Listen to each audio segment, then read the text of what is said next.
All right, y'all. So what we got today is what I call the super mega mod of a NFL Blitz Arcade 1-up cabinet. It was inspired by Mr. Detroit Love, who done a video on how to do the Blitzmas mod, put out by Team Encoder, and it's a great mod. It's solid and it's stable.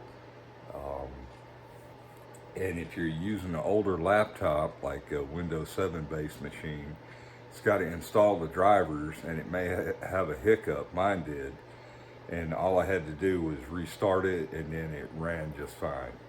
And then you get the progress bar and everything. But that's not what I'm going into, is not how to do the software mod, but just to show you that you could do a cabinet mod, which is what I started out with a couple months ago.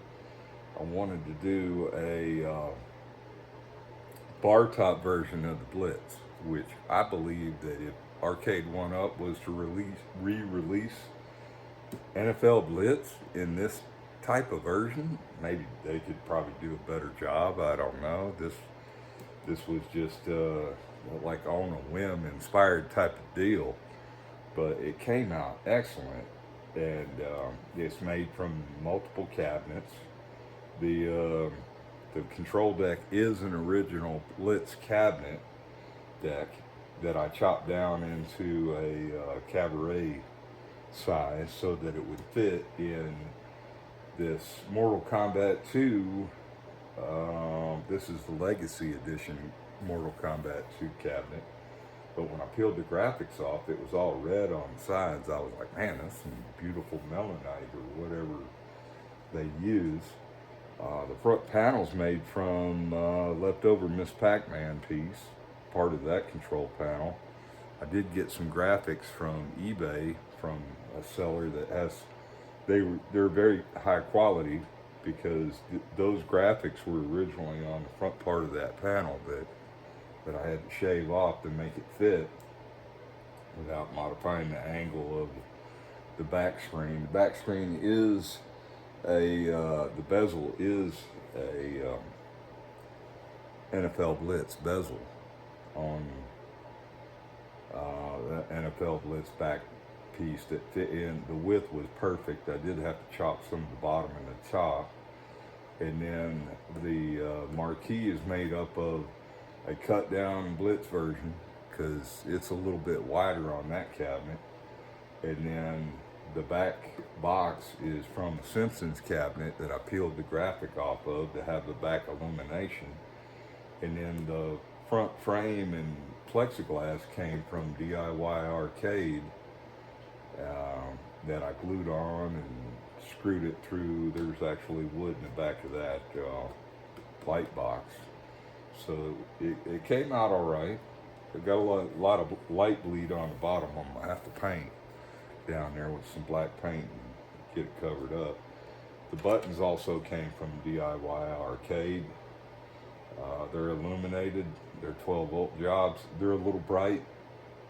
I might switch them over to the 5-volt feed, but initially I just wired it up for 12 volts. And I'll go ahead and fire it up.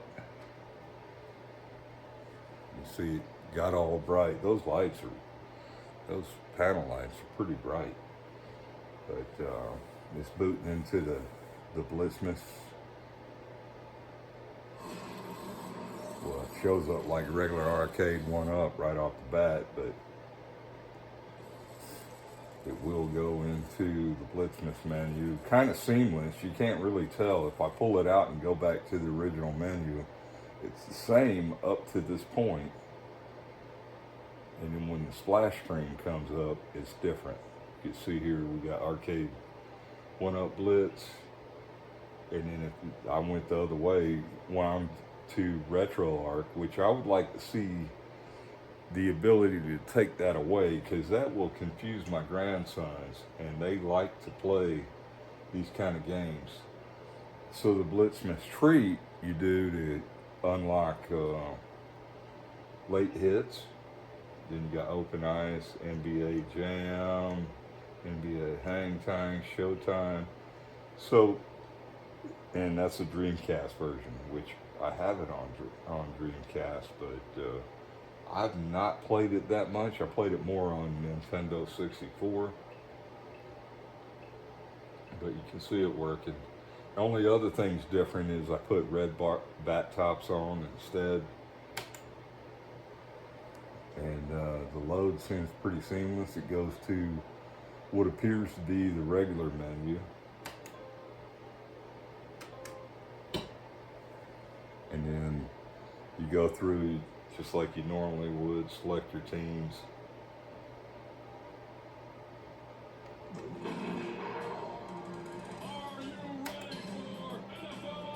Don't want to say the name. We'll pick the Cowboys. They definitely ain't going to the Super Bowl this year, but that's okay. This would be a great item for a Super Bowl party.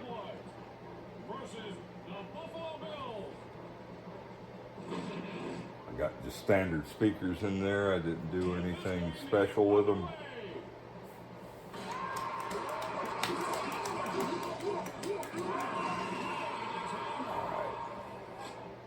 So it just plays normal. I'll take you around back. We can see what we done to the guts. That's where the good stuff is. So down here you see we got a fan, and I showed cutting that panel off on another video. I think I'll have to repost that, but to allow the airflow to go through, a lot of black tape.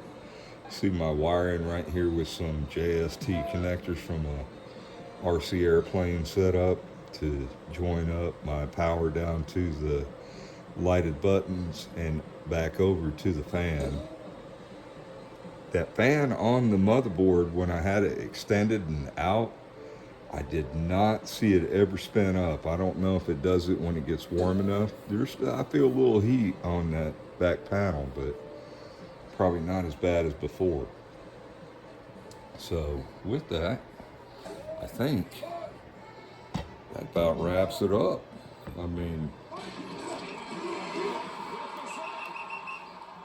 man, what a great cabinet. I always loved the NFL Blitz. Got a lot of bad press when it first came out, but it's actually an excellent playing cabinet. There's online, although in the Blitzmas, I don't think the online stuff works. But that might be coming later down the road. I don't know. But you can always pull the USB stick that's in there, and I got a little tiny one on the top of that board.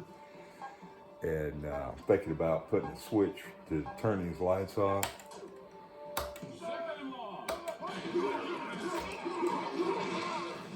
And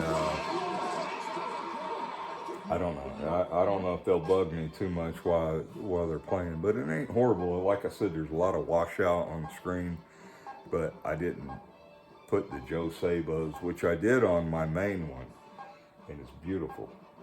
But that's what we got, y'all. Let me know what you think. Some other people, let me know if you're building one of these. They ain't that tough.